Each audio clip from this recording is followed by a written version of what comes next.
Welcome back to the 12th Man. Joining me today for an episode, a channel favourite, Neil Dunworth from the Liverpool McGrath podcast. Neil, how the devil are you today, sir? Busy. It's been a busy day, but it's been a busy day. I think for every Aston Villa fan over the last been busy 2 or 3 days because it's just been wall to wall news. Like I said actually this morning when I did a podcast at like 9 o'clock this morning, I said today be good news for Villa to drop info because nothing's going to top the Bradley Barcola news, and I've barely heard the Bradley Barcola news Same. since 9 o'clock this morning because it's just been wall to wall. Villa, Champions League, everything. Like it's just been everything. Like Villa have been a huge draw. Like there's a lot of people making a lot of money out of putting up transfer rumors. Like the Romanos, all those guys that you can think of are making a pile of money out of Aston Villa this off season because they're tweeting 20 times a day and everybody is engaging with it because we're an outlier team at the moment. We are the news. And Neil, I'm just going to go slightly off topic for a second. I must say you look devilishly handsome today. So anybody who's listening on audio only, I do apologise. But Neil has got a skin fade. He's had his beard lined up and he's got the new away shirt on. Honestly, he could be a model for store.avfc.co.uk. Yeah, I have that Adidas Originals top here somewhere as well. I was going to wear that instead, but I know you've got this as well. I was hoping that we was both going to wear it at the same time. I'm going to so the local football team here, Galway United, they played Eamon DC Park. So obviously former Aston Villa player Eamon DC, and I'm going myself and Paddy and a couple of lads are going there. We're going to meet Eamon's brother Don tomorrow, and we're going to watch Paddy's team Shelburne play against Galway United. So, and I went, you know what? I'm going to wait and I'm going to keep the Adidas Originals top and I'm going to wear that to Eamon DC Park tomorrow. And it's just because it's a class top. It's freaking amazing. Like the quality of it is absolutely amazing as well. And then we're going for a feed of pints in town then afterwards. So I said, you know what? I'm going to wear my Adidas Originals out like an absolute lunatic. And I'm going to, if anyone stops me in the door, I'm going to go, can I see this? I see this class Adidas Originals top. You got to leave me into every single pub in town. Like, I'm harmless. I'm a 42-year-old man wearing essentially a football jersey out. What could go wrong? You know, that's going to be my plea anyway for the night tomorrow night. Well, as much as there's been loads go on in the last 40 hours, which we'll talk about, Neil, you going out tomorrow night makes me know that we are going to finish all of our business tomorrow evening. Mm-hmm. So thank you for clarifying that because I know you have theories that, well, it's always the way, isn't it? You spend all this time waiting for the news to come through and you're like, right, I'm just going to step aside from Villa talk and go out with my mates. And then that's it, isn't it? Bang, bang, bang, bang, bang. They're all going to come through the door. It's absolutely. So in the last 24 hours, well, we'll start with something that a little bit funny that happened. Now, for anyone who doesn't, who is just YouTube only or audio only and doesn't follow through Twitter, I went on Off the Ball podcast on Tuesday morning to talk about the Ollie situation and a bit about Villa and Villa's current scenario. And Off the Ball, when you go on Off the Ball, they always post clips throughout the day. So I had been waiting for those clips to come through, because I liked what I'd spoke about on the Villa stuff. And I thought, I'm going to reshare all this stuff. And then I noticed, Neil, that in the clip of me, that there was a Viagra Connect logo on my head. But not only just that, there's like a paragraph at the bottom of every single tweet alongside things I've said about Villa. Somehow, I feel like it's just always me. These silly things always happen to me. That I became a walking advertisement for Viagra at the age of 36. How the bloody hell did that happen?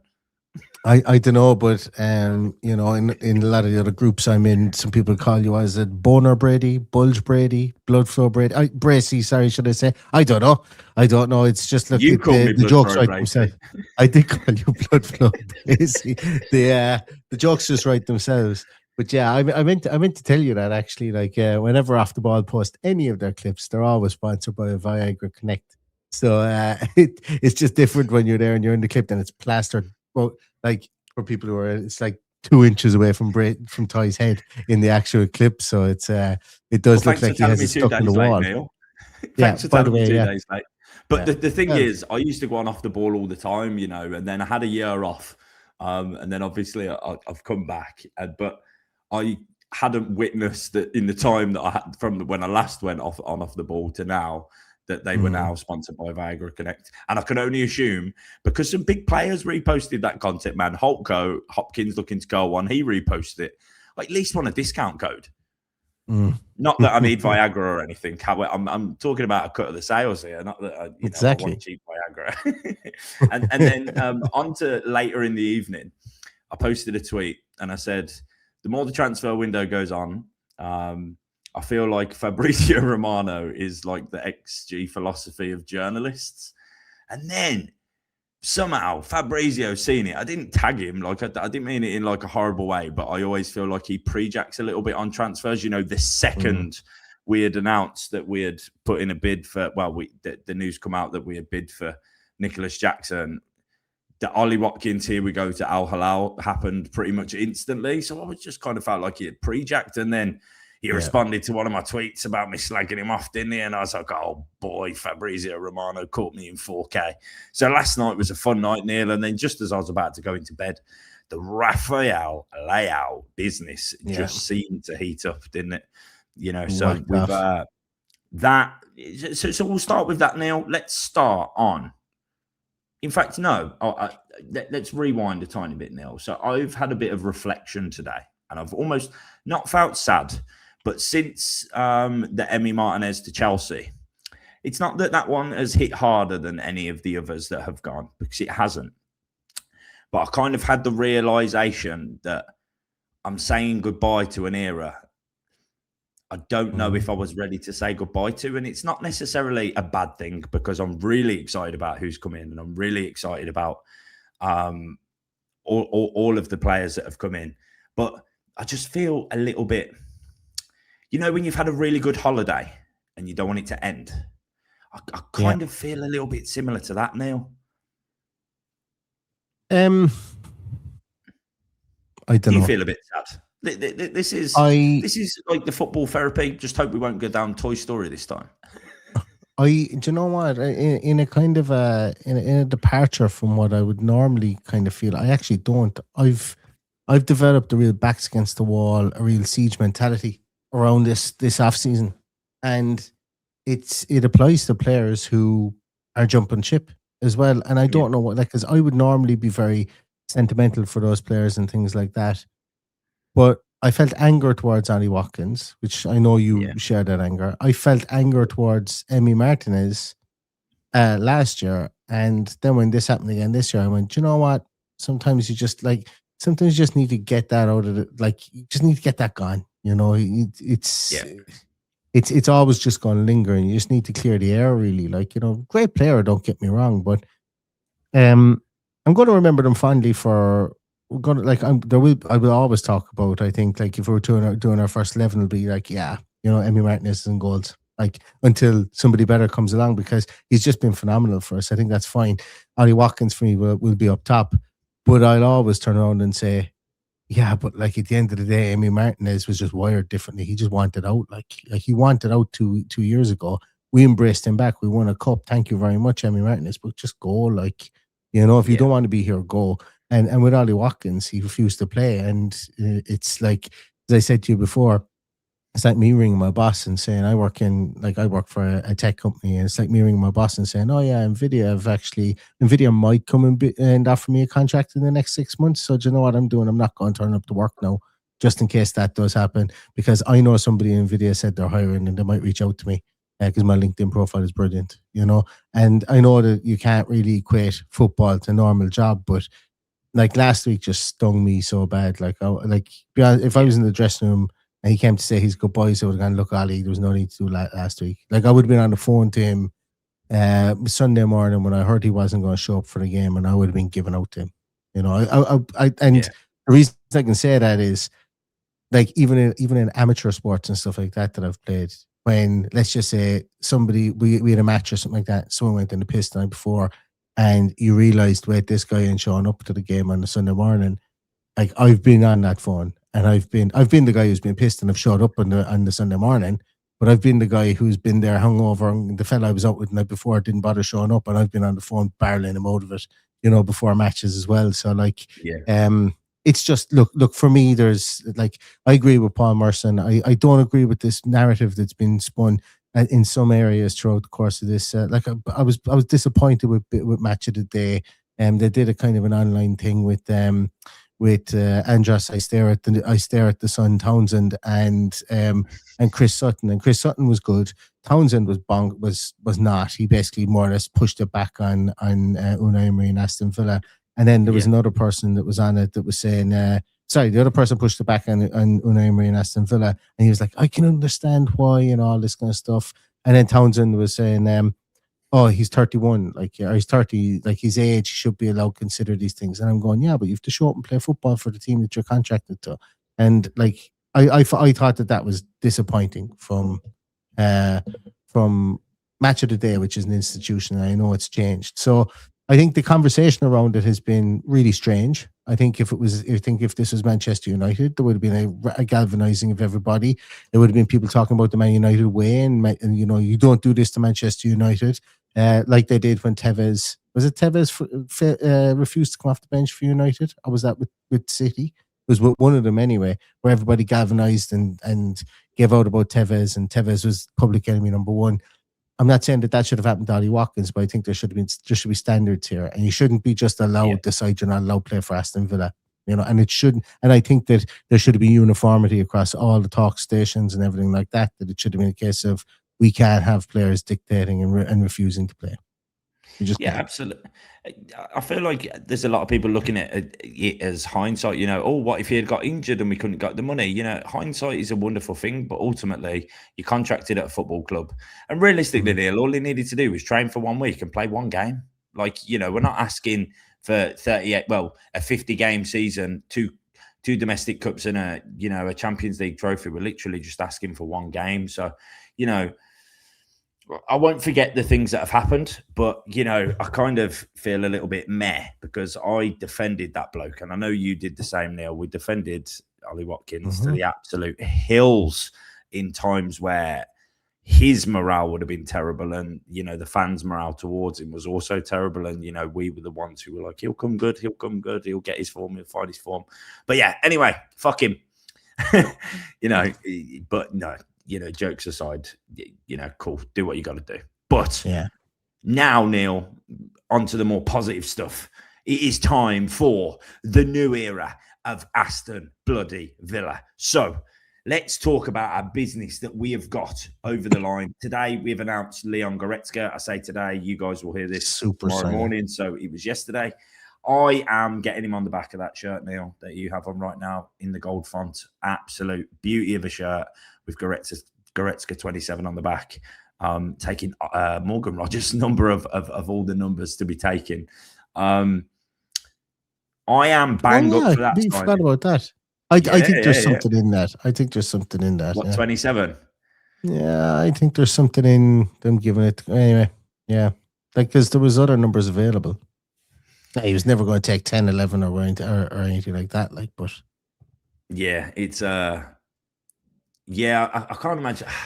I don't know. Maybe it's 7, and then obviously you have like 1-7 and 2-7. I know people tend to try and people who play in midfield or as a 6 or as an 8 will go for like 18 and 28. Who knows? It might have a personal meaning to him, but definitely getting that on the back of the away shirt. Remember when you've got something weird to say? I know you've got a story to tell. Maybe you don't, but no, just whenever somebody brings up that about people who do combinations of numbers, I'll never forget.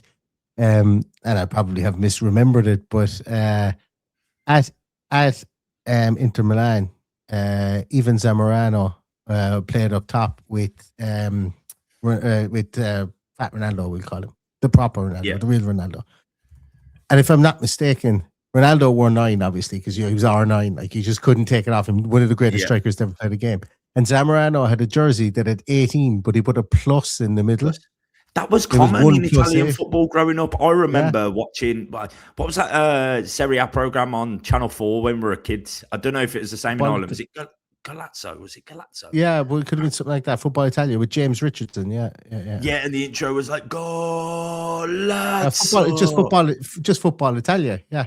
That's Is that what it was yeah. called, Football Italia? Yeah. Yeah. Well, Yeah. I remember there was always pluses, but I don't think obviously a plus is allowed over here. But you would assume No. if I mean, look at us like trying to solve the Da Vinci Code on why you chose 27. Yeah, you can't be. Another off topic story about Ivan Zamorano was he had luminous yellow boots, and guess who got luminous yellow boots and called himself Ivan Zamorano? Yeah, me. I did. Yeah, I Was was that the always name that you used to dope. shout when you was about to hoof a ball off your laces? Zamorano. It was He was a class Seydorf for player me, too. you know, when I was a kid. I'd always, if I had one coming on the volley playing like, you know, like in the indoor courts, like, and it's just small little fight and you're playing like Wembley singles. It's like, Seydorf. I used to love that as a kid. Oh, God. The good old days, eh, Neil? The good old days. So, Leon Goretzka, I think we see him feature against Arsenal, Neil. It's looking likely. I mean, he hasn't got a huge amount of stiff competition, but I'm very excited to see him. I feel like he has gone, you know, we were linked with him and then it was a here we go. And obviously his transfer has been a little bit different because, you know, the only intermediary we have to talk to is his agent and him. You know, there's no talks between clubs. It's just pure talk straight, you know, here's the fee. This is what the agent's getting.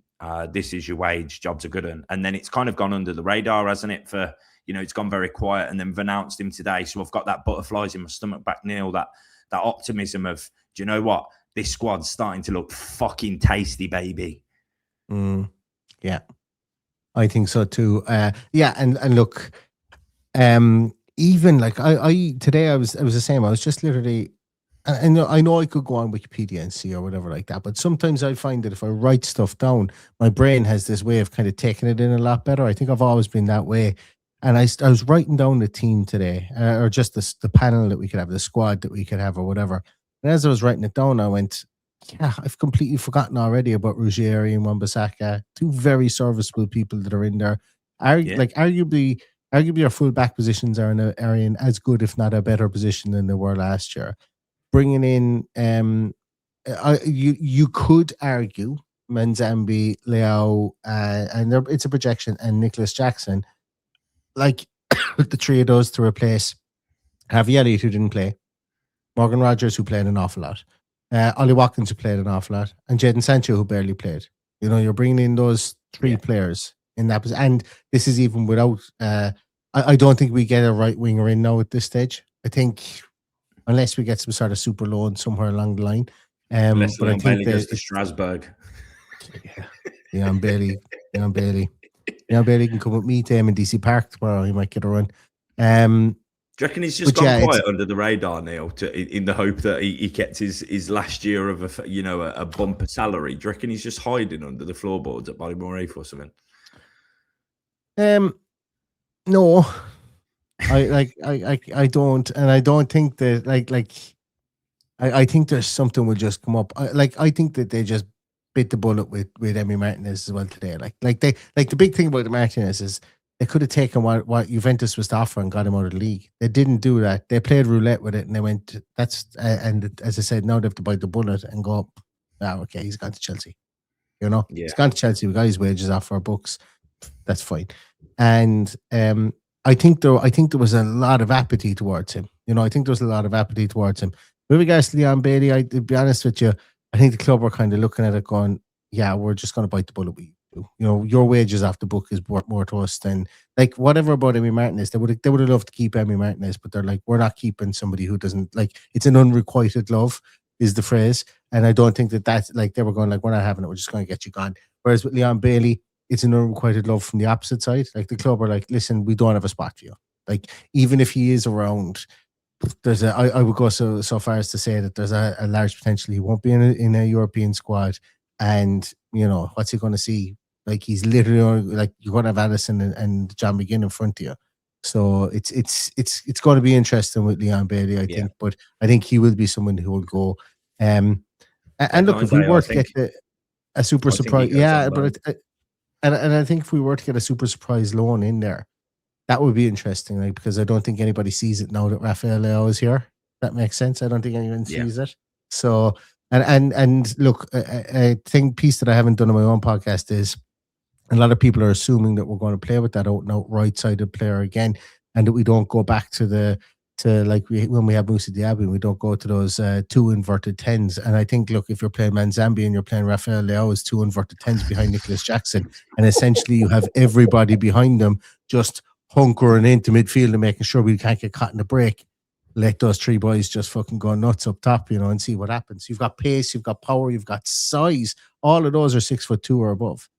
And that's a big difference. Ty, I know that you're the Birmingham ambassador for Viagra and everything like this, so you'll appreciate this.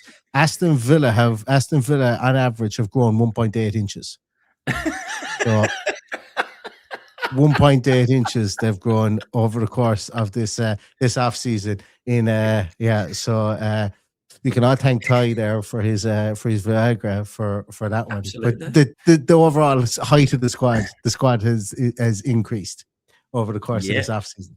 I was waiting for that one. I meant to throw it in at the very start, Ty, and I completely forgot all about it. So I was trying to weasel my way in to get that back into conversation. No, but I think it's good to cover stuff like that, Neil. That I know you are a small details guy, no pun intended.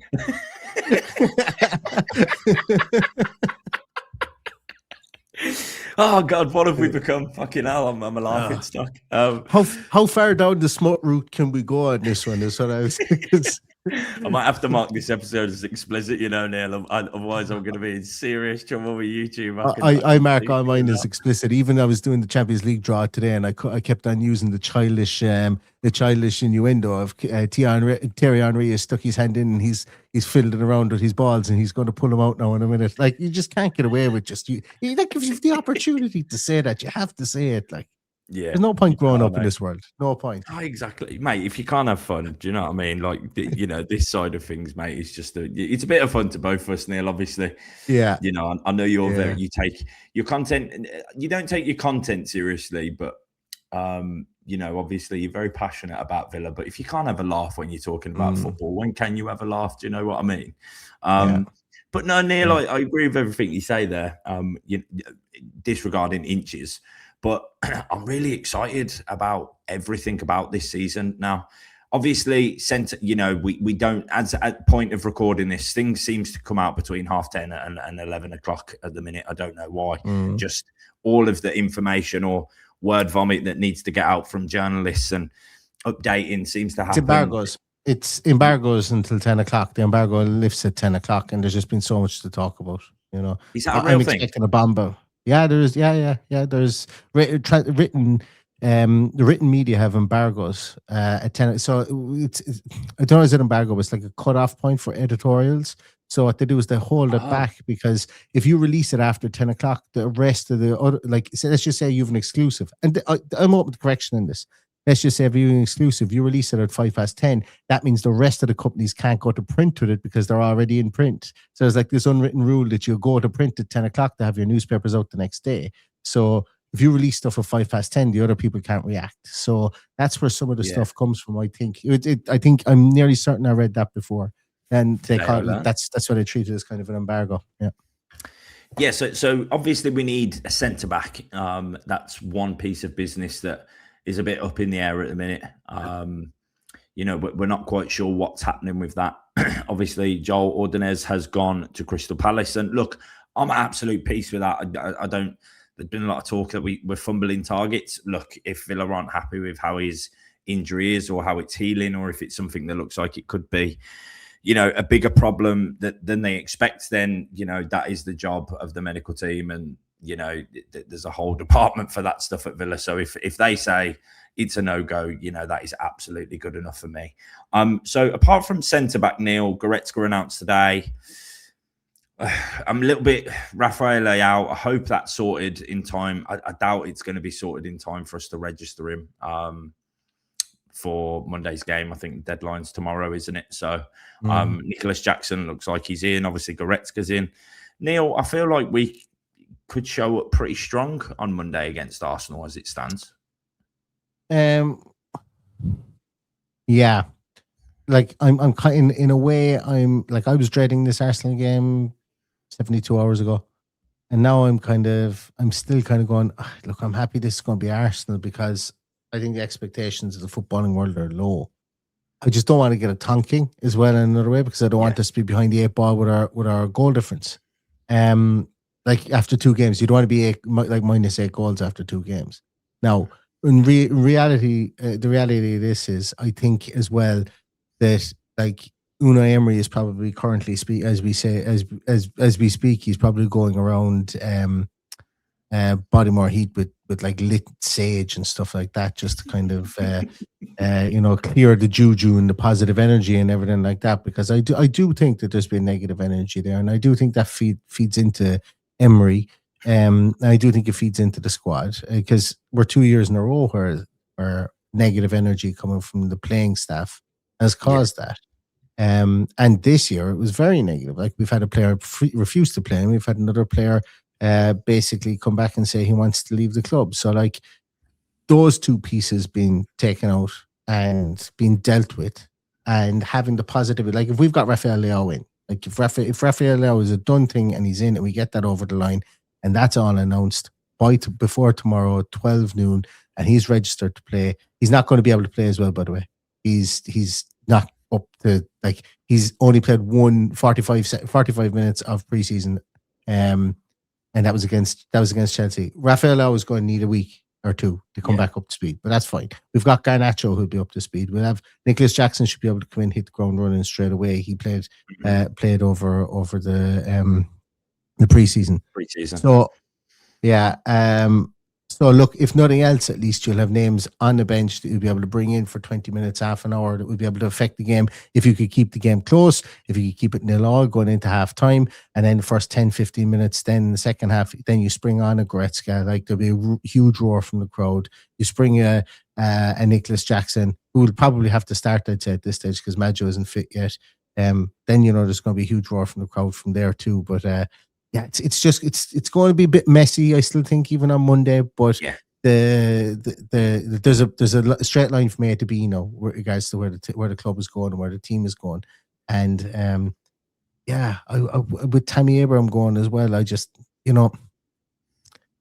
wonder, will there be more feet to drop in this dance before Monday, before the close of the transfer window? I just really do, because even though our squad is what it is, and we'll have spent a lot of money, I just wonder, could we get one more attacking option in there somewhere along the lines? Who knows? I mean, but with Tammy going, unless they have every intention of Maggio being the number 2, which I'm unsure of. Not saying he's not capable of being a number 2, but should Jackson get injured, touch wood, he does not. That's a lot of responsibility for a 17-year-old and a Champions League campaign. And it's a lot of responsibility, Neil. So I agree. I think Rafael Leao, as much as I think having one more would be important, obviously Rafael Leao is predominantly a left winger, but can play shadow striker and a striker and play in the 10. So I think he's an option for multiple positions, Rafael Leao. So I think we may also see him at instances, assuming we have. I think that's a given. Yeah. So that's good for us, though. But we've got a player who can, the Portuguese John McGinn of positions, I guess. John McGinn just says, "Where do you need me today, Gaffer?" and off he goes. He was sensational on the Is it This Is Football? Have you listened to that yet? The John McGinn and the overlap. Yeah. I didn't. No, I don't watch it, but and I kind of said, you know what? I'm not really interested in hearing what they want to ask him. I'm interested in hearing what he wants to say. Just not interested in what they want to ask him. And that might sound a bit shitty from me, but there's a lot of non-Villa people who haven't a fucking clue about Aston Villa. And you hear them ask questions about Villa, and you're like, are you serious? Like have you even opened up Twitter? Like, have you even put in hashtag AVFC into Twitter at all today just to figure out what question you want to ask? Like, what's going on? I hear there's incredible amounts of ill-informedness about Aston Villa going on at the moment. Now, I've been told, park that, Neil, and go away and watch that, because I've been told it was really, really good listen. So I probably will. I might give it a watch tonight.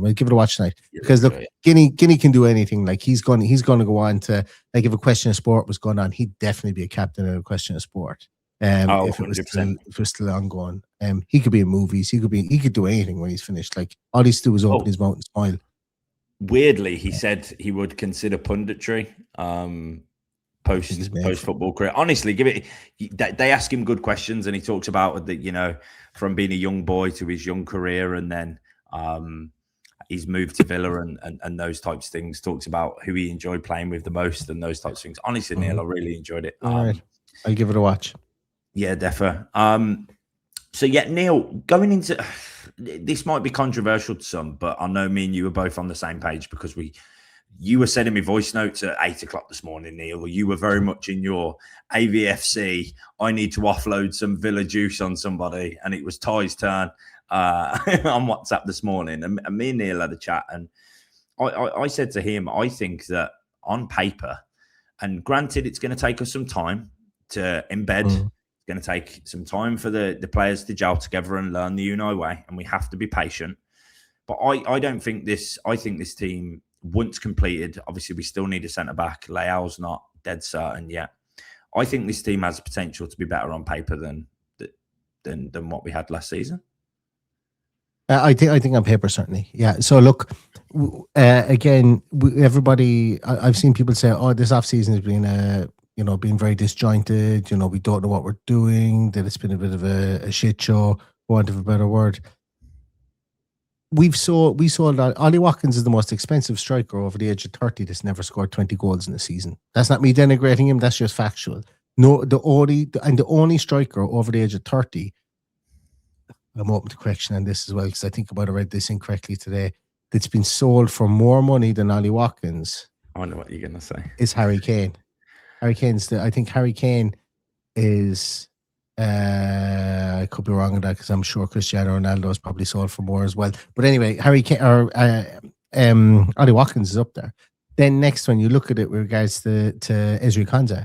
Ezri Konsa, we got the most money for a defender over the age of 28 ever in the history of world football. So we've already broken 2 records for people for the amount of money we've gotten back with regards to their age. And then we go and we break a British transfer record with the fee we received from Morgan Rogers. That's great business. And like we were caught with our pants down, okay, with your Tielemans because we like that one caught everyone, including the club, on the hop. And I think Luca Dean, there was always a gentleman's agreement when he did the deal to lower his wages last year that if there was any bit of success that he could leave. And when Paris Saint-Germain come knocking for him, I believe him when he says I want to go back to Paris. Unlike I don't believe Yuri Tielemans when he said when Man United come calling, So Yuri Tielemans is the only sale that we've made that is underwhelming from that point of view. I take out Emi Martinez as well. I make the excuse there because he just wanted to go and the club just wanted him gone. Yeah. The club wanted to keep him, but they were like, no, go. Okay. But Yuri Tielemans is the one where I think the club all kind of collectively turned around and went, shite, that's not what no. Can we quit? Can we quit this? Can we quit the save and go back and start again from 6 months ago so that we can, because we're going to win the Europa League, that's fine. But can we go back and can we get that out of his contract, please? I think that's the one that the only one they'll regret. No, I agree, but I think it's going to definitely be a patient season. It really is. I mean, we had to be patient last season, really. After how we started our first 5 games, but. As it stands, people probably feel like we're at a hold my beer moment as we have, another 4 fixtures to go. But, all very, our Arsenal game is going to be very difficult. But Hull, we should be getting points from Hull. We should be getting points. Forest at home, Spurs away, a Champions League leg. Is there a Carabao Cup game in there as well? Is that game before the Cav game? Break? Yeah. So we've got a fair few fixtures from now until international break, Neil. So it's an exciting time, but our business isn't done as of yet. So for me, Neil, I'm feeling really, really optimistic. We're almost ready to go into the season, and I know you enjoy doing a lot of podcasts and doing a lot of lives, Neil, and you do a lot of deep dive stuff into individual players and players we're linked with, and I absolutely love that you do those things. But do you have a bit of a sense of relief that the transfer window is coming to an end? Because I am exhausted, mate. So you must be. I don't know. I don't. And the reason I don't is the only exhaustion I ever get is from players that are linked with leaving the club, and there's no one left to go. So now I'm like, right, now I can enjoy it. Now is where the enjoyment happens. Now is where you get linked with the fact that, we were linked with a right back from the second division in Azerbaijan. Gotta go watch him. Gotta go watch that, and that's where the hobby nature, I suppose, of the transfer side of things. I've always treated that more as a hobby than I have as a fan.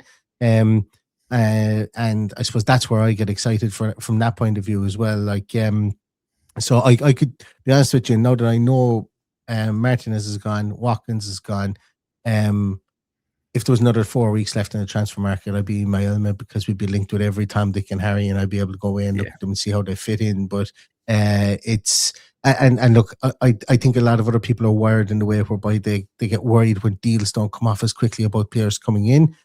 Yeah. I'm very much of the belief, specifically with the Ezri Konsa piece. I've said it a couple of times. I said there's more than one way to replace Ezri Konsa, but it's the clubs. It's not Ty Bracey. It's not Jane from number 42. It's not whoever. It's not any Villa fan's job to figure that out. It's Villa's job. It's the Villa club to figure that out. So with the Ordonez deal and stuff like that, if they weren't comfortable with that, they should be pulling out. They shouldn't be just going ahead with it because it's going to blow up on Twitter, and I know people obviously understand that, but and never get married to one. If there's a fella supposed to be coming to Villa and he doesn't come, like that's another piece for me as well, is never get married to one link, because ultimately more often you're going to be upset. Yeah, but you're going to be upset like when it doesn't come true, because more often than not they don't. So it'll be interesting, I think, the next few days to see who that mystery centre half is going to be, or will it just be Taylor Harwood best? I don't know. We shall see. Neil, thank you for joining me today. I think we've covered pretty much everything going on, or that has gone on in the last 24 hours. So thank you for joining me. I'm sure it will be an interesting couple of days in the window. So from now until the end, and then we've got the Arsenal game on Monday.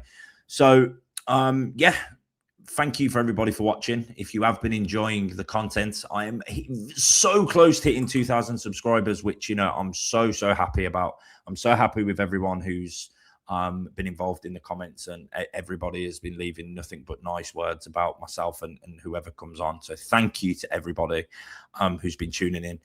If we do get any more business through the window, anything unexpected, I will definitely do another episode before then. If not, I shall get a pre-match pod out before Arsenal, and then we can start getting some schedule together ready for the football season, and a lot of pre and post.